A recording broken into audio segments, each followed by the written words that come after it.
Welcome to the 1957 through 1969 space race, where the only thing colder than space is the war. I'm your host, Natalie Goodwin. Tensions are high here in the Cold War. Today, we have two nations, the United States and the Soviet Union, battling over who is the smarter, stronger, and overall better nation. How will they do this? Well, by using their skills and technology and supplies to craft new, revolutionary space equipment. The nation to conquer more of space will be the winner. Now, without further ado, let the space race begin! The Soviets start strong on October 4th, 1957, by sending a satellite named Sputnik into space, the first man-made creation to go into space, and the first satellite to orbit the Earth. That's two firsts for one machine. Way to go! It's only been 1 month, but looks like they released the sequel, Sputnik 2, on November 3rd. Great head start for the Soviets. We're getting word now that they put a dog named Lakia into Sputnik 2, making the Soviets the first to send a living being into space. Though morals of sending a helpless animal into space are questionable, that doesn't matter here in the space race. This leaves the Soviets with 2 satellites and 3 firsts before the US have even left the starting line. The US, in its panic response, have released the Vanguard satellite on December 6th. Let's see if it has enough to give them the boost they need, and oh, will you look at that! It exploded! Not even making it 4 feet off the ground. Wow. Well, looks like things are looking good for the Soviets, for their competition has yet to send a single thing into space. How sad. One thing you can say about the US is they don't give up easy, because looks like now, in 1958, they finally figured out how to make a proper satellite and released the Explorer on January 31st. It appears the US has gotten pretty serious about the whole space race thing, because now in June, President Eisenhower has signed an act which created the National Aeronautic and Space Administration, acronym NASA. This program will hopefully go on to help the US with space research and the building of technology. Nothing else really happened in 1958, so let's skip to 1959. The Soviets have launched a probe called the Luna 2 on September 12th, becoming the first probe to hit the moon. This brings their total of firsts to 4. Let's see if the US will make an attempt to get ahead. And looks like they've learned from their mistakes and are now taking their time to research. Let's hope this works out for them.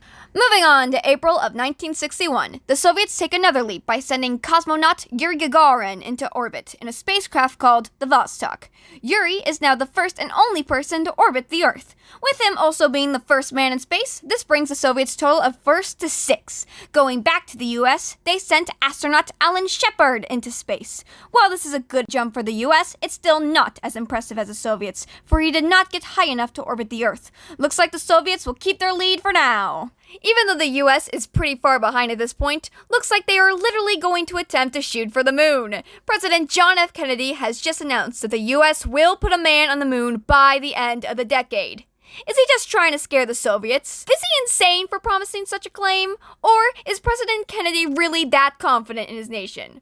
Whatever the reason, NASA started the Apollo project, a project determined to complete this goal. The US citizens and fans are ecstatic, while the Soviets are starting to get worried by his confidence. The Soviets are bound and determined to do anything to keep their lead in this race. Looks like the space race has a new clear goal, being the first to put a man on the moon. If the US can somehow manage that, they may be able to win this race.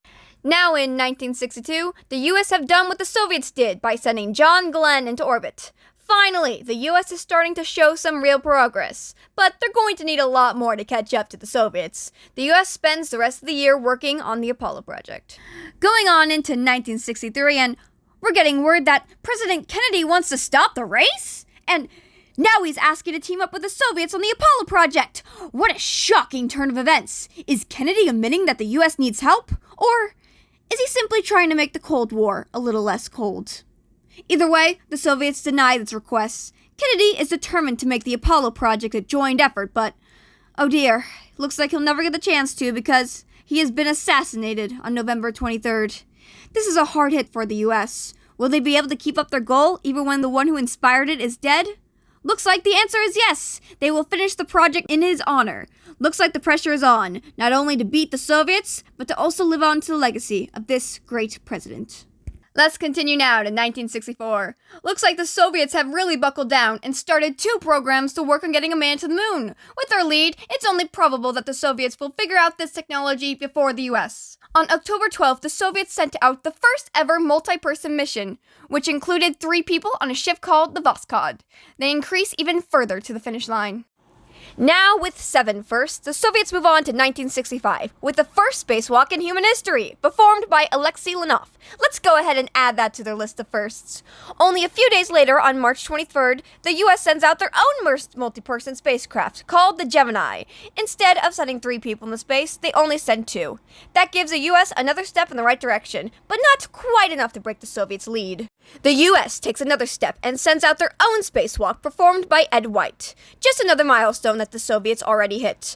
Nothing else seems to be happening this year, so let's move. Oh wait! This just in, at the very end of this year, the US got their first.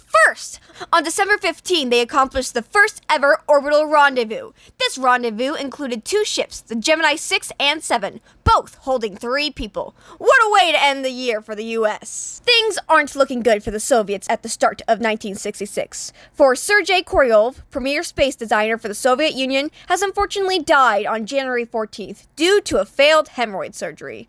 This unexpected death is going to set the Soviets back a bit.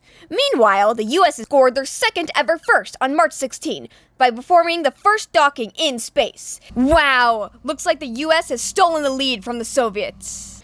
Moving on to 1967, and ooh, looks like here on January 27th, the US has suffered a series of deaths due to a launch pad test gone wrong.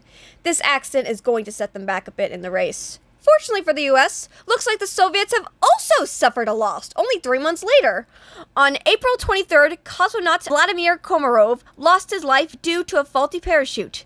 This death is also setting them back a bit. Quite the upsetting year. Let's see if 1968 will bring us some more lighter events. Looks like indeed, on September 14th, the Soviets have sent out a probe called the Zond 5, the first spacecraft to fly around the moon before returning to Earth. Now with 9 firsts, the Soviets are able to win back their lead, but looks like the US is firing back by launching the Apollo 7th on October 11th.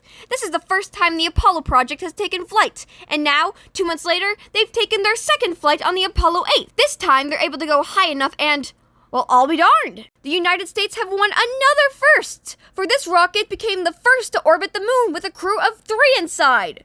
Not only is this their third first, but this is the closest man has ever gotten to the moon. The Soviets are really sweating now. The US is closer to the finish line than they ever have before. It's any nation's race now. Who will win the space race? Well, on to 1969, the last chance for the US to live up to JFK's expectations. Will they fall under the pressure? Will the Soviets beat the US and regain their former glory? It's now June 16th. The US have sent up the Apollo 11th, containing the astronauts Michael Collins, Buzz Aldrin, and Neil Armstrong. The goal is for the Apollo 11th to land on the moon. We wait, and they did it! They landed on the moon! The US crowd cheers! The fans are going crazy! Neil Armstrong steps out onto the moon, proclaiming, "One small step for man, one giant leap for mankind." Looks like even though the Soviets started this race, the US were the ones to end it. What an eventful space race! And that concludes the space race. Remember, folks, the only thing colder than space is the war. This is Natalie Goodwin, signing off.